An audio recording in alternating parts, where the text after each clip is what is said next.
Bonjour et bienvenue dans Bon à savoir, votre rendez-vous intelligent sur Congo 26 Télévision, la chaîne de l'unité nationale. En 3 minutes, on répond à une question simple, mais qui passionne des milliards de personnes. Aujourd'hui, on parle de la Coupe du monde de football.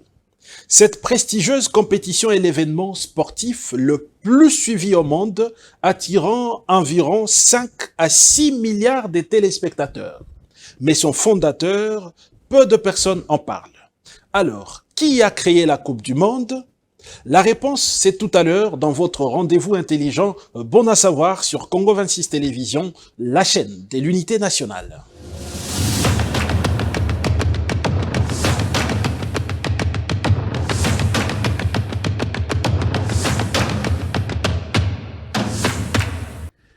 C'est parti.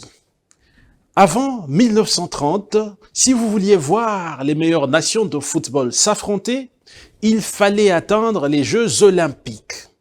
Le problème, les Jeux olympiques n'acceptaient que les joueurs amateurs, pas de professionnels. Or, le football devenait un vrai sport pro, suivi par des millions de personnes. Il manquait donc une vraie compétition mondiale organisée pour et par le football. Et c'est là que deux hommes vont tout changer. Le premier s'appelle Jules Rimet. Français, avocat de formation et de profession d'ailleurs, et surtout troisième président de la Fédération internationale de football en 1921. Il gardera d'ailleurs ce poste pendant 33 ans, un record. Le second s'appelle Henri Delaunay, lui aussi français et secrétaire général de la FIFA à l'époque. C'est lui qui a porté l'idée dès 1920 et qui a rédigé les premiers projets de ce tournoi mondial. Jules Rimet a donc la vision et le poids politique. Henri Delaunay a l'idée et le travail de fond. Ensemble, ils se battent pendant des années, mais beaucoup doutaient encore. Mais le 28 mai 1928, au congrès de la FIFA à Amsterdam, ils gagnent. La FIFA vote officiellement la création de la Coupe du monde de football. 2 ans plus tard, en 1930, la toute première Coupe du monde voit le jour. Et devine où? En Uruguay.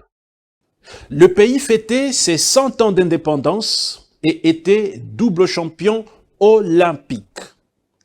13 nations seulement ont fait le déplacement de l'Uruguay. Seulement 13 nations, tenez bien, ont fait le voyage à l'époque, et c'est le pays hôte, l'Uruguay, qui remporte cette première finale face à l'Argentine avec un score de 4-2.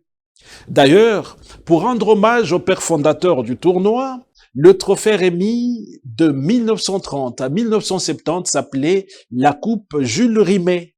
La Coupe Jules Rimet. Le Brésil l'a gagnée 3 fois et a pu la garder définitivement à 1970.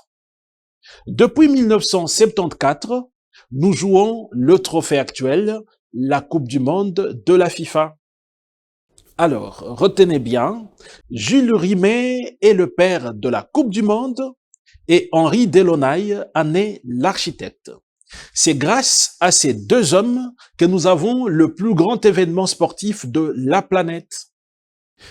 Pour ce qui nous concerne, il convient de noter que la première équipe d'Afrique noire ou d'Afrique subsaharienne à participer à une Coupe du monde est le Zaïre, actuelle République démocratique du Congo.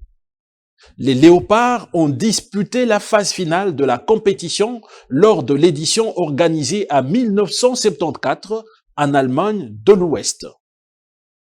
Merci donc d'avoir suivi Bon à savoir, votre rendez-vous intelligent. Si vous avez aimé, écrivez-nous un commentaire. D'après vous, quelle est la meilleure finale de Coupe du monde depuis 1970?